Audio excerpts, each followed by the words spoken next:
Sir Bharat 40 టన్నుల బంగారాన్ని అమ్మింది అని చెప్పి బ్లూంబర్గ్ వెల్లడించింది. అంటే భారత్ సంక్షోభంలో ఉందా? ఏమనుకోవాలి?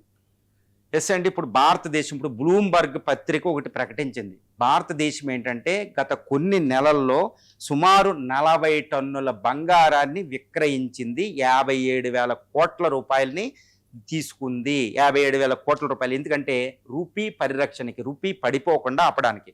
రూపీ ఏంటంటే చరిత్రలోనే, భారతదేశ చరిత్రలోనే ఆల్మోస్ట్ 97 దాకా చెరిగిపోయి సెంచరీ కుట్టేస్తా అనే పరిస్థితి అనమాట.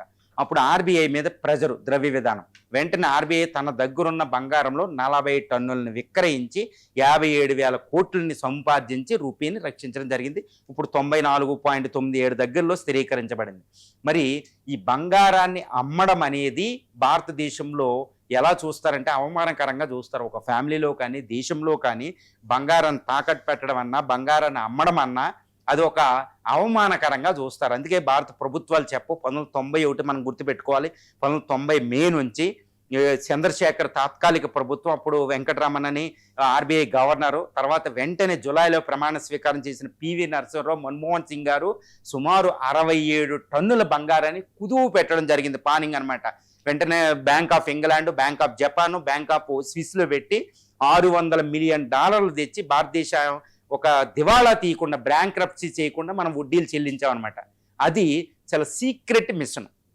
ఎందుకంటే బంగారాన్ని తాకట్టు పెట్టడం అనేది భారతదేశంలో ఎంతటి దారుణమైన అవమానంగా చూస్తామంటే, ఒక తల్లి ఒక కుటుంబంలో పిల్లలకి కూడులేని పరిస్థితిలో, అంటే ఒక స్త్రీ, ఒక మాతృమూర్తి భారతదేశంలో తాళిని తీసే పరిస్థితి 2 సార్లు వస్తుందంట. అందరూ అనుకుంటారు మొగుడు చనిపోయినప్పుడే తాళి తీస్తుందని.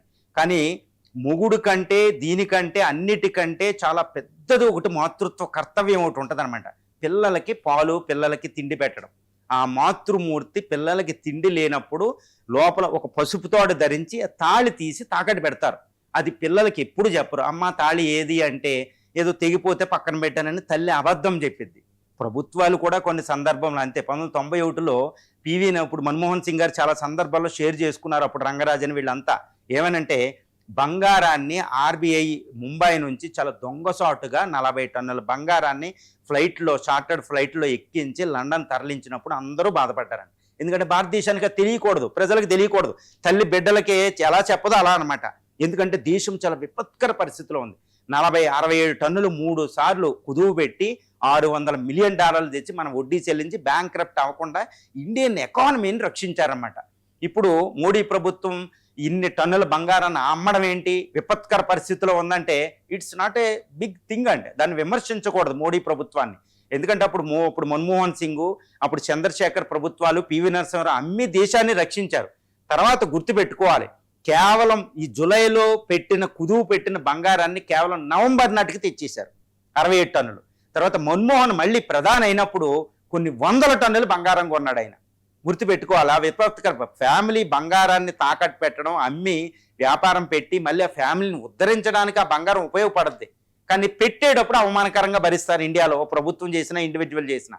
ఇప్పుడు దీని మీద విమర్శలు చేయడం తగదు అపోజిషన్ కానీ ఎవరికైనా. మోడీ ప్రభుత్వం ఏంటంటే రూపీని పరిరక్షించాలి. రూపీ ఎక్కువ పడిపోయిందంటే పెట్టుబడులు తరలిపోతాయి, రూపీ మీద సంక్షోభం వస్తుంది. ఎన్ని ఫారిన్ ఎక్స్చేంజ్ రిజర్వ్స్ ఉన్నా ఇప్పుడు బంగారం విలువ పెరిగింది. గత 2025లోనే 70 టన్నుల బంగారం భారతదేశం కొంది. ఇందులో 40 టన్నులు అమ్మింది విపత్కర పరిస్థితులు. అన్ని పరిస్థితులు బాగుంటే కొన్ని 100 టన్నుల బంగారం మళ్ళీ కొనే ప్లాన్ ఇక్కడ ఉంది. ఇప్పటికీ 880 టన్నుల బంగారం ఉంది. ప్రపంచంలో 8వ అతిపెద్ద రిజర్వ్స్ భారతదేశం రిజర్వ్ బ్యాంక్ దగ్గర ఉంది. భారతీయుల దగ్గర 34,000 టన్నులు ఉంది. మనం బంగారం 100 టన్నులు అమ్మినా మనకు నష్టం ఏమీ లేదు. మళ్ళీ కావాల్సిన పరిస్థితిలో కొంటాం. దీన్ని ఎప్పుడు కూడా ఇదేదో విపత్కర పరిస్థితిగా చూడకూడదు. కాకపోతే ఈ బంగారాన్ని అమ్మే పరిస్థితి ఎందుకు వచ్చింది అని ప్రభుత్వం చాలా జాగ్రత్తగా ఎక్స్ప్లెయిన్ చేయాలి పీపుల్కి అనమాట. ఒక ఎకానమిస్టులు, ఒక మీడియా ఈ విషయాన్ని జాగ్రత్తగా చెప్పాలి. ఇదేదో అవమానకరం కాదు. మొన్న కొన్నాం 70 టన్నులు, ఇప్పుడు రేటు ఎక్కువ ఉంది కాబట్టి కాస్త విక్రయించాం. ఎందుకంటే రూపీ పరిరక్షణకి. ఈ రూపీ పరిరక్షణ కొన్ని ఎకనామిక్ పాలసీస్ ఉంటాయి అనమాట. అనవసరంగా ఆర్బీఐ రూపీలు ముద్రించేసి వదిలేయడానికి కుదరదు. డాలర్లనే కొనాలి.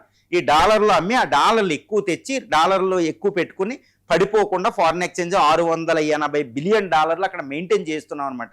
అది అద్భుతం. అందువల్ల ఏంటంటే పెట్టుబడిదారుల నమ్మకం, భారతదేశం యొక్క గ్రేడ్ అనేది ఒకటి ఉంటుంది.